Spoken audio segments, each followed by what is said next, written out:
नमस्कार दोस्तों, India news के डिजिटल प्लेटफॉर्म पर आपका स्वागत है। मैं अभिषेक सिंह। भारतीय मूल की अनीता आनंद कनाडा की नई विदेश मंत्री हैं। मार्क कैनरी के प्रधानमंत्री बनने के साथ ही वहां की पूरी मंत्रिमंडल को रिशफल यानी दोबारा से जिम्मेदारियों का निर्वहन करने के लिए मंत्रिपरिषद में अलग अलग जिम्मेदारियां बांटी गई, जिसमें कुछ फेरबदल किए गए।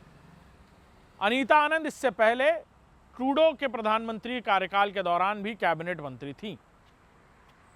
वहीं कैनरी की सरकार के बाद यानी उनके प्रधानमंत्री बनने के बाद अनीता आनंद ने जब कनाडा के विदेश मंत्री के रूप में शपथ ली तो उन्होंने हिंदू पवित्र धर्म ग्रंथ गीता पर हाथ रखकर कसम खाई कि वो इस पद की गोपनीयता और देश के लिए निभाई गई जिम्मेदारियों को लेकर पूरी तरह काम करती नजर आएंगी।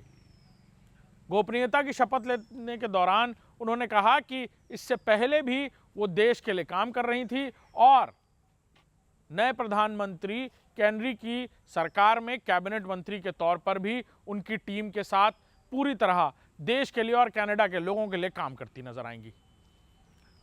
अनीता आनंद जो भारतीय मूल की हैं और उन्हें विदेश मंत्री का पद दिया गया है, वो इससे पहले भी ट्रूडो सरकार में यानी ट्रूडो के प्रधानमंत्री कार्य के दौरान कैबिनेट मंत्री थे। इससे पहले जो मंत्रालय वो संभाल रही थी और अब वो जो मंत्रालय संभाल रहे हैं उसमें बहुत अंतर है। खासतौर पर कनाडा में भारतीय मूल की बात करें तो अनीता आनंद के विदेश मंत्री बनाए जाने को लेकर भी कई सारी कयासें थी। वहीं इस बीच मेलोनी जो इससे पहले विदेश मंत्री थी, अब वो उद्योग मंत्रालय संभालेंगी और उनकी जगह अब अनीता आनंद कनाडा की विदेश मंत्री होंगी। खासतौर पर भारत और भारत से संबंध को लेकर भी फिलहाल अनीता आनंद ने कोई बात नहीं कही, लेकिन बड़े पैमाने पर यह कयासें लगाई जा रही हैं कि कनाडा जहां बड़ी तादाद में भारतीय मूल के लोग रहते हैं, वहां विदेश मंत्री अनीता आनंद को बनाए जाने को लेकर सीधे तौर पर बड़े पैमाने पर भारत से अच्छे संबंध की उम्मीद कनाडा आने वाले दिनों में कर सकता है और कुछ ऐसे कदम भी उठाए जा सकते हैं जिसमें भारत और कनाडा के बीच संबंध सुधारने को लेकर कुछ बड़े कदम उठाए जाएं।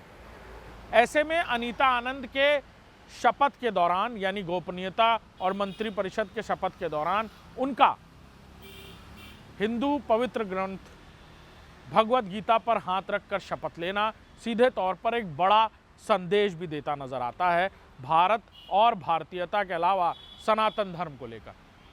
सनातन धर्म के परिचालक और सीधे तौर पर सनातन धर्म की जड़ें पूरी दुनिया में जहां अलग अलग तरीके से देखने को मिलती हैं, वहीं कनाडा में विदेश मंत्री के पदभार संभालने के दौरान हिंदू धर्म ग्रंथ गीता पर हाथ रखकर कसम खाना ये बताता है कि किस तरह पवित्र और सनातनी परंपरा को, चाहे वो कोई भी देश हो, दुनिया हो, वहाँ पर हर हिंदुस्तानी, हर भारतीय और हर सनातनी कैसे निर्वहन करता नजर आता है। भले ही वो किसी और देश में किसी और देश के लोगों के लिए किए गए काम हो। यानी सीधे तौर पर कहा जाए कि भारतीय मूल की अनीता आनंद जो कनाडा की अब विदेश मंत्री हैं, वो कनाडा के लोगों के लिए काम करेंगी और जिसकी शपथ उन्होंने भगवत गीता पर हाथ रख कर ली है। आने वाले दिनों में क्या तब्दीलियां होती हैं और भारत और कनाडा के बीच संबंध सुधारने को लेकर क्या कोई कदम भी उठाए जाते हैं अनीता आनंद की तरफ से, ये भी देखना होगा। नमस्कार।